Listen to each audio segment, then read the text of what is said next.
దేవునికి ఇచ్చేదిగా ఉంది. మొదటి ప్రథమ ఫలము అది దేవునికి చెందేదిగా ఉండాలి.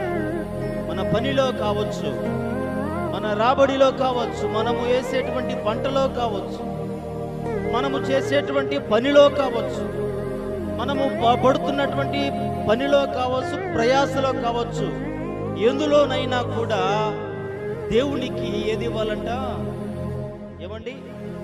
ప్రథమ ఫలం.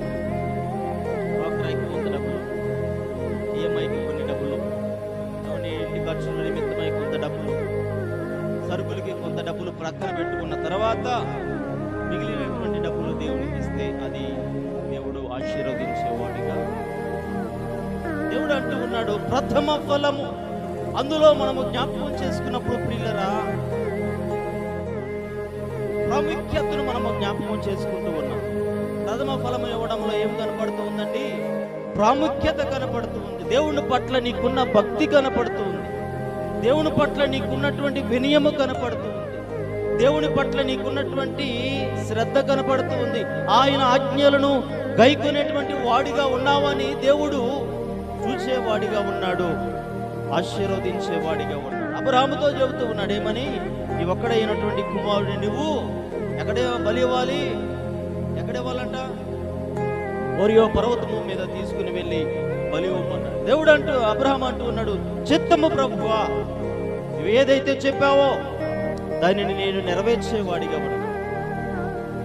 అక్కడ దేవుని యొక్క ఆజ్ఞను గైకొనినటువంటి వాడిగా ఉన్నాడు. దేవుని యొక్క మాటకు లోబడినటువంటి అబ్రహామును మనము చూస్తూ ఉన్నాము. అబ్రహాము యావత్తు చేసినటువంటి మాటలు మనము జ్ఞాపకం చేసుకుంటూ ఉన్నాం. ఏమని చేశాడంట? ఏం చేశాడు? యావత్తు చేశాడు. అన్నిటిని చేసినటువంటి వాడు, చెప్పినది చెప్పినట్లుగా చేసినటువంటి వాడు, కుమారుని బలి ఇవ్వడానికి ఇష్టపడినటువంటి వాడు, కుమారుని చంపడానికి ఇష్టపడినటువంటి వాడు, కుమారుని హత్య చేయడానికి ఇష్టపడినటువంటి వాడు. ఎందు నిమిత్తము అంటే, ఎందు నిమిత్తం అంట? దేవుని ఆజ్ఞ అయి ఉన్నది. దేవుని ఆజ్ఞ అంటే అది ఎవరైనా దానిని విడిచిపెట్టేవాడిగా, బంధువులను విడిచిపెట్టాడు. దేవుని పరిచర్య నిమిత్తమై కుటుంబాలను విడిచిపెట్టాడు. గుడారాలలో నివసించినటువంటి అబ్రహాముగా మనము జ్ఞాపకం చేసుకుంటాం. అబ్రహాములో ఉన్నటువంటి ఆ యొక్క భక్తి వినయమును మనము ఆలోచన చేసినప్పుడు ప్రియులరా, కుమారుని సహితము బలి ఇవ్వడానికి ఇష్టపడ్డాడు అంటే దేవుడి ఆజ్ఞ ఎంత ప్రాముఖ్యమైనదో మనము ఆలోచన చేయవలసిన వారమై